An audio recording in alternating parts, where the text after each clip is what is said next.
تھوڑا سا اگر آپ سے پوچھنا چاہوں اف یو آر کمفرٹیبل کہ وٹ کلکڈ فار یو، آپ نے کہا کہ آپ نے کافی عرصہ انگزائٹی فیس کی، وہ سنگل چیز یا وہ چلے نمبر آف تھنگز جو آپ کے لیے کلک کی، وہ کیا؟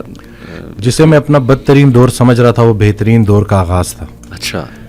پہلے ہوا میں اکیلا، کیونکہ میں نے ایک ڈیسیجن لیا، سب نے چھوڑ دیا، ٹھیک ہو گیا. اتنی آئسولیشن تھی کہ، اور پہلے بالکل مجھے اللہ کی رحمت سے میں نا امید ہو گیا تھا، اور مجھے لٹرلی وہ سوسائڈل تھاٹس بھی آنا شروع ہو گئے. تو اسی دوران میں ایک ویڈیو سن رہا، تو اس میں وہ اللہ نے کسی نہ کسی کو بہانہ بنانا ہوتا ہے، وسیلہ بنانا ہوتا ہے. تو وہ قاسم علی شاہ صاحب کی نا میں سن رہا تو ایک ویڈیو، تو اس میں انہوں نے کہا کہ حضرت واصف علی واصف رحمۃ اللہ علیہ. تو میں نے ویسے ہی نا میں نے سرچ کیا، تو پہلی ویڈیو جو سامنے آئی وہ تھی غم.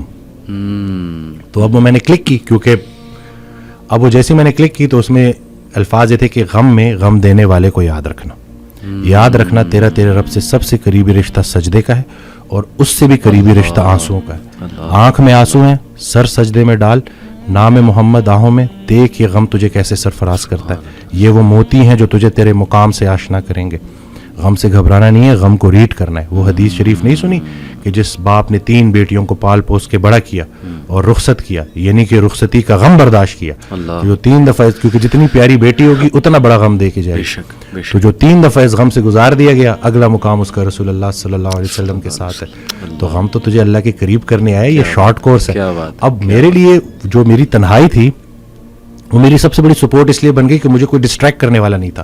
پھر میں نے اور سنا، پھر میں نے اور لوگوں کو سنا، پھر میں نے اسی طرح سے یوتھ کلب، اسی طرح سے طه ابن جلیل، سارا اکثر جب وہ جو تھا، جو لاسٹ جو ہمارا ہوا تھا، تو اس میں نے انہی کی سنی باتیں انہی کو سنا رہا تھا.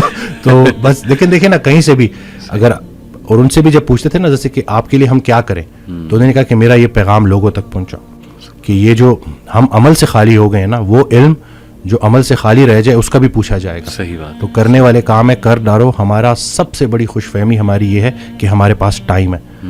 ہم انفارچونیٹلی آخری سانس کو موت سمجھتے ہیں. بچپن مر گیا، جوانی مر گئی. جوانی تو ہاتھوں سے ایسے نکل جاتی ہے جیسے مہندی کا رنگ، ٹھیک ہے. اور پھر جب آپ کو پتہ چلتا ہے تو آپ اس بڑھاپے میں ہو، اور اب آپ جب ماضی میں دیکھ رہے ہوتے ہو کہ کہیں میں اب کیا لے کے جا رہا ہوں اللہ کے پاس. تو یہی ہے کہ یہی وقت ہے.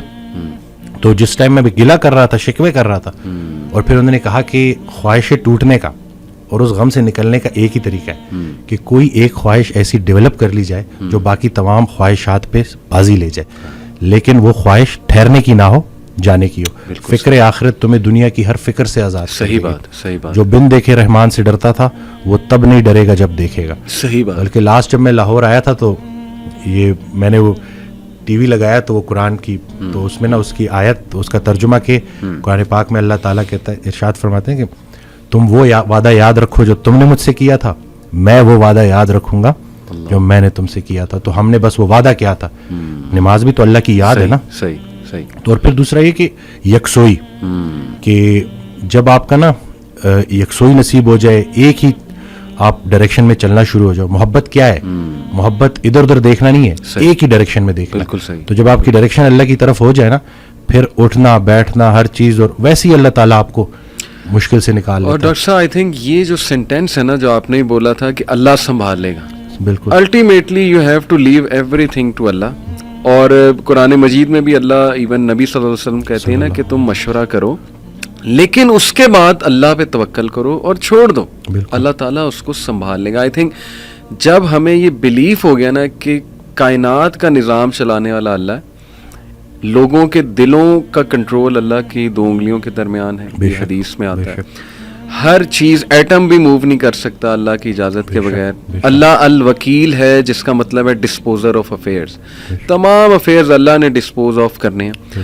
جو آپ کی زندگی میں ہو رہا ہے یہ آپ توکل رکھیں، یقین رکھیں کہ وہ اللہ کی اجازت سے ہو رہا ہے، اس کا ایک مقصد ہے. بس آپ نے یہ تلاش کرنا ہے بجائے کہ اس غم کو اپنے سر پہ چڑھانے کے. جیسے آپ نے کہا you just have to find out کہ یار یہ آیا کیوں ہے، اس کا مقصد کیا ہے، یہ مجھے کیا سکھانا چاہ رہا ہے. اور سجدے میں جا کے بندہ رو پڑے اللہ کے آگے، اللہ سے تقویت مانگے، اللہ سے کہے کہ اللہ مجھے پرسپیکٹیو دے. بلکہ میں ایک کوٹ پڑھ رہا تھا، ایون دو ہی از اے نان مسلم رائٹر ہے بہت بڑا، میرے ذہن سے ابھی خیر نام نکل گیا، انہوں نے بڑی کمال کی بات کی. انہوں نے کہا oh my lord make me brave. And مجھے ایسی سکت دے کہ میں اپنے غم سے وہ ریزن ڈھونڈ سکوں کہ یہ آیا کیوں ہے. سبحان اللہ. یعنی ایون دو از اے نان مسلم, لیکن یہ کہ اتنی اس میں عقل ہے کہ وہ یہ دعا کر رہا ہے. تو یہی بات ہے کہ وزڈم فائنڈ آؤٹ کرو کہ یہ کیوں آیا ہے. اور بلکہ میں ڈاکٹر صاحب, ایک میرے دوست ہیں بڑے اچھے اسکالر ہیں, انہوں نے ایک بڑی پیاری بات کی. انہوں نے کہا کہ جب بندے پہ غم آئے نا تو چلو کچھ دیر غمگین رہنا یہ نیچرل ہے, فطری ہے. رسول اللہ صلی اللہ علیہ وسلم پہ بڑے غم آئے. حضرت خدیجہ کی جو ڈیتھ تھی وہ اس سے بڑا غم نہیں تھا. The most smiling face did not smile for months. تو اٹس نیچرل, اوکے. لیکن وہ رک نہیں گئے.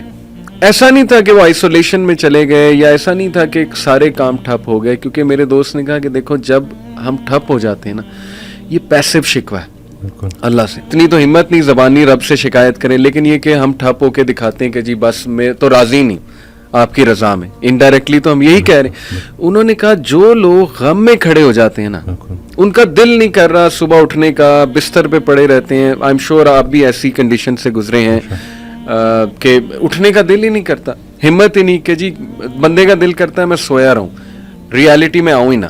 مطلب ریالٹی سو بیڈ. لیکن اس وقت جو اٹھ جاتا ہے نا, یقین کریں, جو ہمت پکڑتا ہے, اللہ کا نام لیتا ہے, آئی تھنک یہ اللہ کو وہ یہ میسج دے رہا ہے کہ اللہ میں راضی ہوں, راضی ہوں. بالکل. بس اب آپ چلائیں مجھے. اور صبر بھی, بلکہ میرے پاس پیشنٹ آئے تو میں ان کی میں نے کہا آپ نے صبر کرنا ہے. تو کہتے کر رہا ہوں نا. میں نے کہا کہ صبر تو ایسے کرنا ہے کہ دوسرا بندہ اپنی پریشانی بھول جائے. اللہ اکبر, اللہ.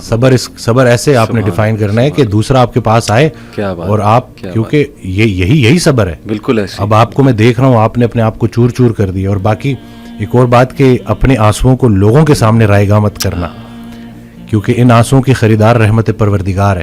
تو ان کے سامنے بہاؤ اور پھر دیکھو کہ کیا ہوتا ہے. اور باقی ایک کویسچن بہت سارے لوگ نا مجھ سے کرتے ہیں انگزائٹی سے ریلیٹڈ کہ ہمیں لگتا ہے کہ ہمارے بعد ہمارے بیوی بچوں کا کیا ہوگا. تو میں یہ کہتا ہوں کہ حضرت کہتے ہیں آڈیو میں کہ جو انسان یہ سوچتا ہے کہ اس کے مرنے کے بعد اس کی بیوی بچوں کا کیا ہوگا, اس کا ایمان نامکمل ہے. اس نے پالنے والے کی پالنے والی صفت پہ ایمان ہی نہیں لایا. اللہ اکبر. جن کے لیے پوری کائنات بنائی, ان کو یتیمی اور غریبی سے گزارا, ان کو ماں باپ نہیں دیے, آپ کو دے دیے. اللہ اکبر. ہم شکر کے مقام کو گلے میں کنورٹ کر دیتے ہیں. صحت بھی ہے, زندگی بھی ہے, اور کب تک ہے کوئی نہیں جانتا, اور جب تک ہے وہ کوئی چینج نہیں کر سکتا. تو پھر ابھی کیوں پریشانی لیتے ہیں؟ کیا ان بچوں کو ہم پال رہے ہیں؟ صحیح بات. کیا ہم خود کو پال رہے ہیں؟ کیا ہم اس قابل ہیں؟ بے شک. قد پہ حد کا پہرا, صحت پہ بیماری کا پہرا, اور اتنے پہروں میں پیدا کیا ہوا انسان چاہتا کیا ہے؟ آزادی. اللہ. تو یہ کر کے دیکھ لے. صحیح بات.